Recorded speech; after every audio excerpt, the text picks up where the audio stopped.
Olá, meus queridos, tudo bem?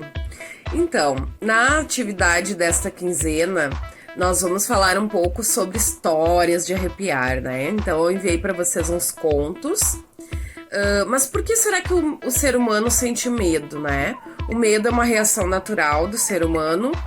Quando nós enfrentamos nossos medos, então nós sentimos certas, né, sensações que nos deixam apreensivos, né? Nós podemos ter medo, por exemplo, de algo real, um acidente, um assalto, ou por coisas imaginárias, como assim, medo do escuro, medo de assombração, medo de dormir com a luz apagada, medo de várias coisas. Eu lembro de ter muito medo quando era pequena.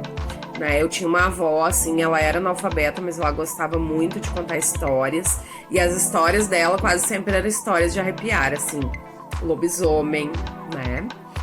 Velho do saco e várias outras histórias. Curupira, ela falava bastante sobre isso em histórias aqui do sul mesmo, também inventadas no Brasil, né? A avó na época não tinha nenhum acesso a coisas estrangeiras, então ela tinha sempre os causos dela para contar.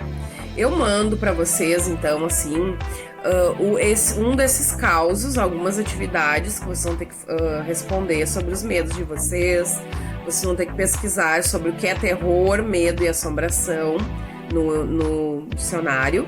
E também começo falando das lendas urbanas, que são essas que, por exemplo, eu ouvia em casa, né? Eu mandei para vocês essa do Homem do Saco, tá? É uma lenda urbana, assim como a Loira do Banheiro e outras que vocês talvez se lembrem, né? Vocês vão responder algumas perguntinhas e depois, tarefa para essa semana, vocês comecem a semana fazendo a tarefa de escrita de uma história de terror.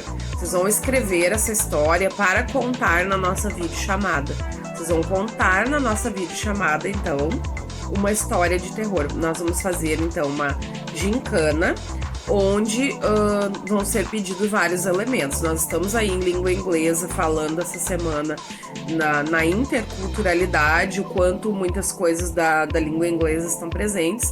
Nós temos aí nessa semana aí as festas da fantasia em outros locais do Halloween.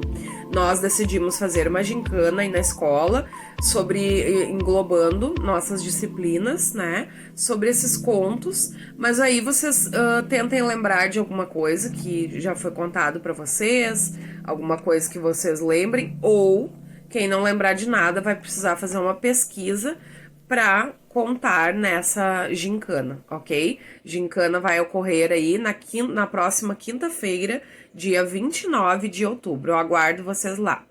Abraço!